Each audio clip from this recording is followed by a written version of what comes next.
I think the needs is still paramount, the most important. So, but before a couple typically goes out to look for a flat, they also have to know what are their financial capabilities like. Yeah. So we have to do a very careful review of what's their income level, what are their commitments, how much are they comfortable in setting aside for their housing needs. So the next thing is when we look at housing, let's say I'm looking at it with an upgrading mindset in future. Do you think it's worth it for my BTO for me to put in big money for renovation? If the intention is to sell after MOP, Yes. I think to be prudent, you should not be too extravagant with your renovation. I think something that's decent, something that is comfortable for you to live in, I think that's good enough. So, but at the same time, you don't have to be too stingy about your renovation and live 5 years in your flat in misery. So I think it's a balance. You want to enjoy your new property. You want to enjoy your home with your family. So let's do something that's comfortable but not too extravagant. Okay. So really, if you have seen before in cases, have you seen like really good, nice decor, and is it worth it then? Like, let's say, of course, they enjoy it, okay? But if they have the mentality, it's not just about enjoyment, but in future, when I sell it off, I can fetch a better price. Is it really true? Okay, then to answer this question, we have to think about how a valuer will come and value the house. Naturally, a nicer looking house, it will attract more buyers. Yes. Buyers with the right amount of budget, or right amount of cash, because most of the time a nicely renovated flat may not necessarily demand a higher valuation. So we have to be mindful about the cash over valuation value.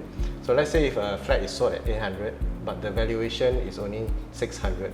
So then there will be a 200k cash that the buyer had to be aware of. So a nicely renovated flat definitely will fetch a higher price. But this higher price would also mean to the buyer there might be a higher COV that's involved when purchasing that flat. Yeah, so it might restrict the number of buyers as well.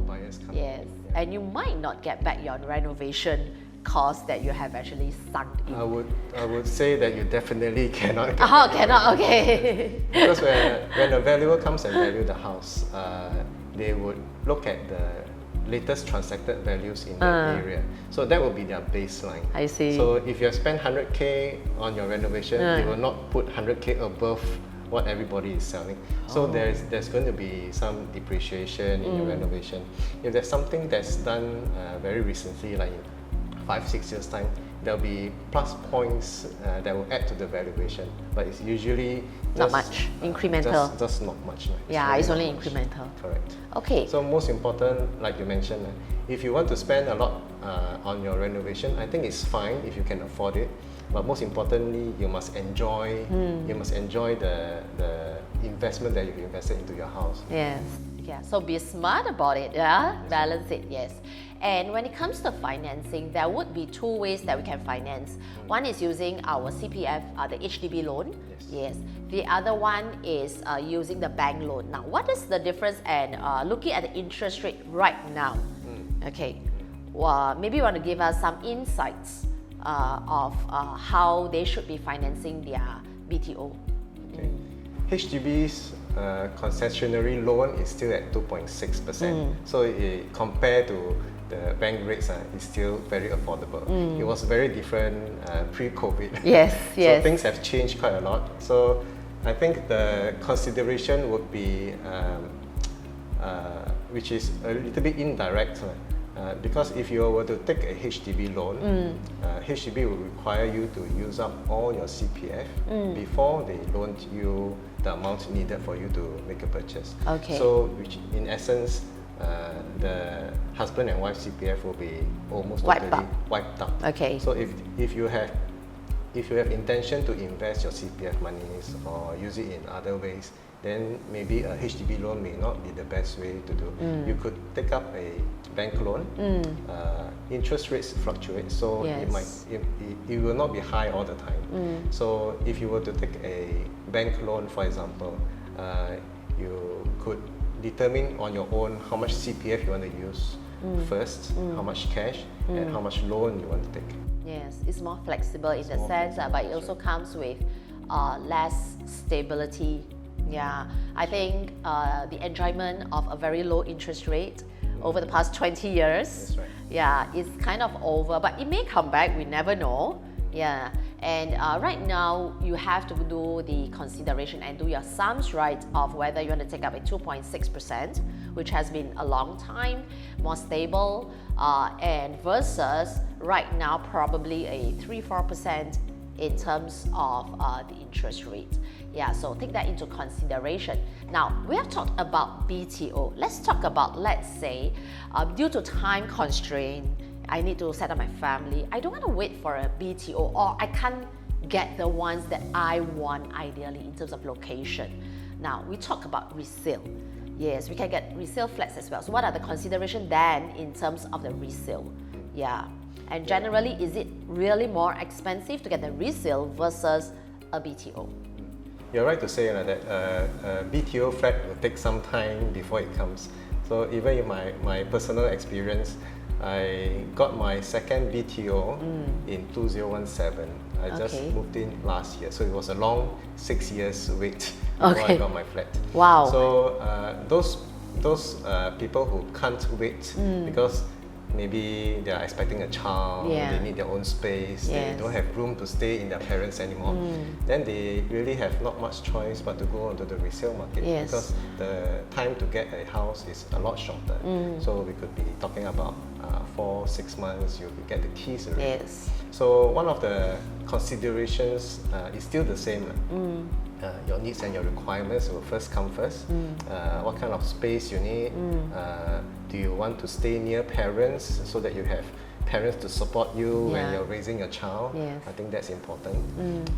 Whether if you're planning years ahead, you might want to consider which location got good schools for your kids when they're growing up. Oh, yeah, so that's true. That's something that's very popular with young parents nowadays. Yes. So it's not something that you can let's say if your child is going into primary school next year, it's not something you can do now to plan for next year. This has to be like 3-4 years planning in advance. Yes. So that's also part of the consideration. Yeah. Whether is it expensive or not, I think if your options are resale flat and you can't wait for BTO, I think that's your best option. Whether is it expensive or not, I think you just have to make the best out of it. So just look for something that fits your needs, fits your requirements, and don't have any regrets going forward. So most important is it must serve you well for the next 5-10 years. I think that would be perfectly fine. Yes. So buying a house really is a very long-term planning. Discuss it with your spouse, and if you really need help, always go to a realtor to get the expert's opinion. So we have talked about the new buyers, whether it's BTO or resale. Let's talk about the upgraders. Yeah, because you might have your first flat, your first BTO. So now it has reached MOP. So I think many of us would be probably at this juncture, should I sell or should I not sell? Or should I get another house, maybe condo, EC, or probably another bigger flats? Yeah. So again, what are the considerations if we want to sell and not sell, etc.? Yes. Okay. It very much depends on your goal. This time around is goal. if you have the ability to upgrade and start to grow your assets, which is your properties, and start to plan for retirement, then I think all the more you should start to do the planning. So if, let's say for example, someone who has stayed in a BTO for 5 years, it would have nowadays it would have easily appreciated. It would have doubled in value. Wow, double. Very easily. I see. So, for example, I helped a resale buyer buy a 4-room flat in Sengkang. The flat was about 6-7 years old. back then when the first owner bought it, it was at about 220k. Okay. He bought it at 460. Okay. 460 is first thought is expensive. Yeah. But that's the market rate. As long as you're paying market rate, I think that's we can't say that it's expensive. But to the first owner, he would have more than doubled. Yeah, his he was money. doubled. Yes. So if you look at in the investment sense, how much ROI you get from your flat, Yes. double would easily be 20% over per annum. But let's say if the first owner didn't pay in full, took a loan for it, the return on equity is just crazy. Yes, yes. You'll be in the 50-60% per annum. Yeah. Yes. So if you have that kind of ability to cash out and upgrade Yeah. and improve on your lifestyle, give you additional chance of another round of capital appreciation so that you can prepare better for your retirement, I think that's a good move. Yes, really. And for upgraders, this is something that we need to consider. Now, the other thing that always we have in balance for upgraders is this age. That's right. Right, not the HDB age, is our age. Because imagine you start at about 25 years old and you get a BTO. By the time you get a BTO, it's like 30 years old, and you wait for another 6-7 years to sell it, that would be like a 37-38 years old. So let's say we are talking about upgraders at the range, the age of at about like 40 years old. So I think it's a juncture. Really, we have to decide whether to go or not to go, because the next loan that we are going to take, we still can enjoy like a 25 years, that kind of loan, right? So if they were to take into consideration that, would you think that it is better to do it young, or they should wait until they are like 50 years old to decide whether to upgrade or not? I think the answer to this question is they should do it when they are ready to do it. It's not about waiting, timing the market. It's impossible to time the market. Okay. Who will know the prices will be so high before Yes. COVID happened? Yes. So it's more about readiness. And when you mentioned about upgrade, so upgrade may not necessarily mean upgrade to a private condo. It could be also upgrade in size. Oh, you yes. you could be staying in a 3-room, but you upgrade to a 5-room. That's also an upgrade. Yes. So upgrading doesn't always necessarily mean wealth building. It could be a lifestyle upgrade. Yes. So as long as you're ready and you have the means to do it, Yeah. I think it's the natural thing to do. If you don't take any action, nothing will change, nothing will improve. Yes. So the prudent thing and the clever thing to do is to, when you have enough finances, if you're ready, Yes. if you and your spouse are in alignment Yeah. to take the next step, I think that's the best time to do it. Yes.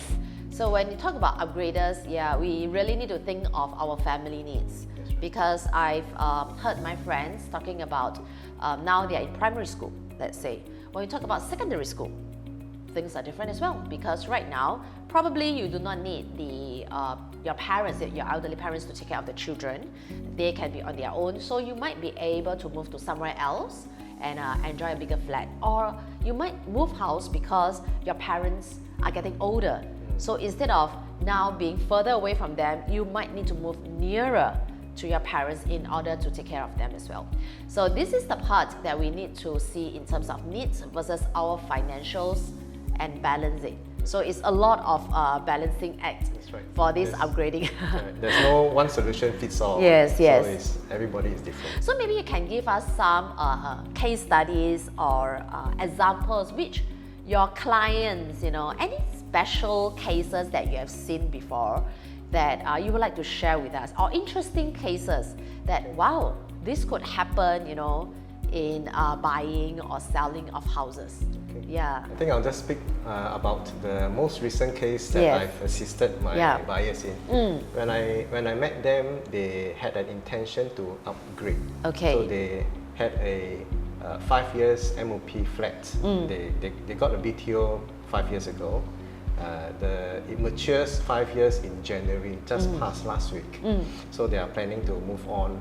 So they bought this 5-room flat in Tampines for about 390K. Okay. Now on the market is almost 850K already. So that's a huge jump, a huge jump. They are both in their late 30s, 37, 38. They make a reasonable income, and they have after speaking to a banker to assess how much they can loan, they are comfortable to upgrade to a 3+ study new launch in Pasir Ris. So that's something that I assisted them with. So with the capital appreciation from the BTO, which is amazing, yes. So it enables them to do that upgrade quite comfortably. Yeah. So we heard these stories a lot, and some of the youngsters right now might think, do I still have a chance for that? What do you think? As long as they are thinking, as long as the thought is in their mind, I think opportunities will start to appear. I think if you're not thinking about it, even opportunities come by in front of you, you won't see it. So I think as long as you have the mindset of looking for an upgrade, looking of ways to improve your lifestyle, looking at ways to grow your wealth, I think the solutions will start to appear. Right. So thank you very much, CK, for giving us such invaluable insights regarding buying of BTOs, and also for us to know how to upgrade and what are the considerations that we need to take note of. As always, if you find this content helpful, don't forget to hit the like and subscribe button on my channel. And remember, it's all about taking care of your body, mind, heart, and wallet for a happier and healthier you.